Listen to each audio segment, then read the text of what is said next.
एक लास्ट सवाल आपसे पूछना चाहूंगी. We talked about sublingual therapy. So how effective is this kind of therapy for cough and cold problems, and how is it done, and how expensive is it? Okay. So, first is patient selection. We should select the correct patient.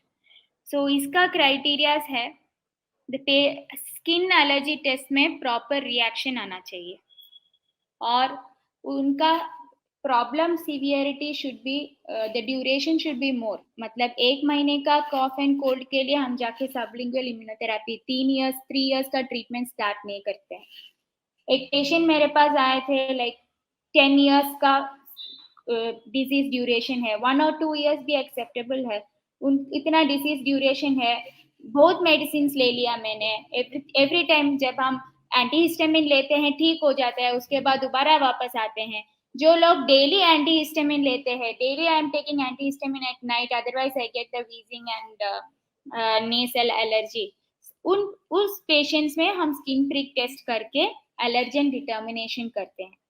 उसके बाद हमें second history लेना है patient के साथ. मतलब हमारा allergen report जो है और पेशेंट का हिस्ट्री वो मैच होना चाहिए. मतलब सपोज हाउस डस्ट माइट है, that is more present inside the mattresses, clothes, indoor allergen. So patient typically will have more symptoms inside the house, more early morning symptoms, night symptoms, winter में symptoms ज़्यादा होता है. So such things, recent change of place, hostel में रहते हैं, कपड़े wash नहीं करते हैं. So typical history will be there. If it is pollen allergy, patient बाहर जाके आउटडोर में उनको ज्यादा प्रॉब्लम होता है, ऑफिस जाते टाइम प्रॉब्लम ज्यादा होता है. So allergy and allergen and symptoms को हमें मैच करना है. So yeah we are sure that this is the allergen which is causing the symptoms. उसके बाद पेशेंट से बोल के काउंसिल करके patient should be ready to be with you for 3 years. बीच में अगर छोड़ देंगे तो इफेक्ट नहीं आएगा और इस मेडिसिन का इफेक्ट आने में टाइम लगता है. ऐसा नहीं है कि एक एंटीहिस्टामिन टैबलेट ले लिया हाफ एन आवर में सिम्टम ठीक हो गया, ऐसा नहीं है. इस मेडिसिन का इफेक्ट आने में ही 6 months लगता है, बिकॉज वो कोर इम्यूनिटी में जाके टारगेट करता है.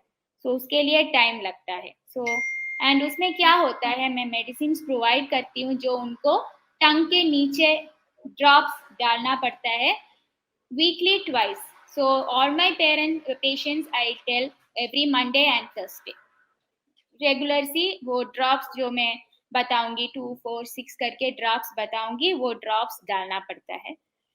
कॉस्ट वाइज बोलेंगे तो depending on the number of allergen. So house dust might का 3 एलर्जेंस होता है जिसमें मैं सब कुछ टेस्ट करती हूँ. कुछ लोगों को 1 आता है, 2 आता है, 3 पॉजिटिव आता है.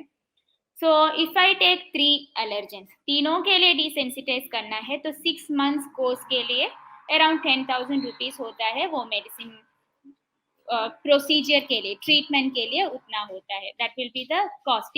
It can go up and down depending on the number of allergens. उसमें पॉलेंस ऐड कर दिया तो ज्यादा होगा, ऐसा है. राइट, बिकॉज इस चीज की केमिकल जो बनाई जाती है उसको एक्सट्रैक्ट करके बनाना पड़ता है. That is why you need certain amount of expenses for this kind of treatment which can linger on for 3 years. लेकिन ये आपकी प्रॉब्लम को जड़ से निकाल देगा और इसीलिए हम आपके सामने लेकर आते हैं ऐसे एक्सपर्ट्स को जो आपको एक करेक्ट और अप्रोप्रिएट मेडिकल एडवाइस देते हैं.